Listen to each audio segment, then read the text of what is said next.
Hello everyone, I am Luis Ledazon and I'm here today to interview someone who volunteered herself during the 6.9 magnitude earthquake in Bugo City. Please welcome Luis Lazaga. Thank you for that short introduction, Mr. Zon. I am Luis Lazaga, a student nurse from Southwestern University, Lima, and I am one of those who volunteered during the 6.9 magnitude earthquake in Bugo. Thank you. So let's start the interview. What was your role or what did you do during the times of calamity? As a student nurse, I helped in aiding those who were injured, especially in the mountainous areas where help is unreachable, and we were there to assist in aiding those who were wounded, those who were those who were fractured, and we were able to have their vital signs, their blood pressure, their respiratory rate and pulse rate to know if they are still in panic or not. Okay, thank you. Next, what urged you to help? I can't bear just being in the house and knowing that I can help. So what I did was I contacted my friends, and the school were able to ask us who wants to volunteer. So that was the time when I decided I have to help because helping others is one of the reasons why I started to be in nursing school. Okay, there was still active aftershocks that time. Was there any risk? Yes, there were risks because the aftershocks can happen anytime.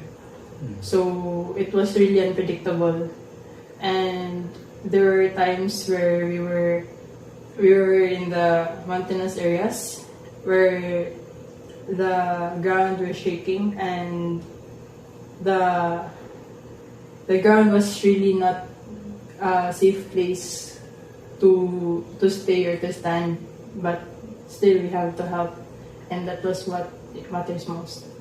Student nurse, you mentioned. So what was the feeling of your mother, or like what was her reaction? My mother was worried when she knew that I want to volunteer, but then I explained to her that I will be safe and the school and my friends will be with me, and she just agreed, and she told me to be aware of my surroundings. Okay, so your experiences during the time of the calamity, can you share us a story when your help was made an impact to someone or to a family? Okay. So while we were in the mountainous areas, there was a family where I attended to. While having their vital signs, I noticed that their blood pressures were high, and I asked them if they had a maintenance medicine, and they answered that yes, they had, but they were not able to grab it during the earthquake due to panic. So as a student nurse and as a person who has a medicine kit always, I gave them my medicine kit, which contained the medicines that they need, and then I just gave it to them without any hesitation, knowing that they will be secured for the next days without thinking where to buy or where to get the medicines because they already have it. Okay, thank you. Was there any challenges you faced during your time of help? There were challenges, yes. The amount of people that we need to help, given that we only had a limited time, and then the children that needs food, water, and that they were irritable because due to the surroundings, and they were really crying. And then the amount of medical supplies that we brought, because of the overwhelming amount of help that we have to attend, it was not enough. So that was the challenges. Okay. Last but not least, how did you and your team adapt to the environment? Because the aftershocks was still active at the time. So my team and I really helped.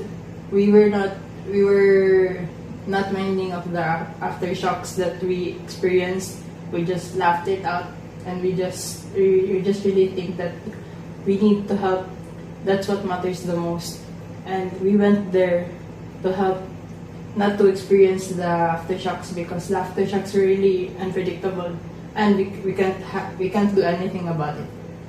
So what we did was we just helped, and that if we really need to transport the patients, then that was the time that we have to transport, and not minding the aftershocks that we experienced. Did you panic when you felt an aftershock? The aftershocks, I panicked, but then I have to be aware. I have to have a presence of mind of this, because I am not in the house. I am in the place where the earthquake really happened, and that I am not just saving myself, but I am saving the others who are with me. What was how did you keep your composure during the aftershocks? I just held my hand, and then that when aftershocks occur, I just have to stand, or I can't move, because if I will move, I know that I will be in panic. So I just calmed myself down, knowing that after the aftershock, there will be more, and that I have to prepare myself. Okay, I think that's all. Thank you, Miss Lazaga. Thank you. And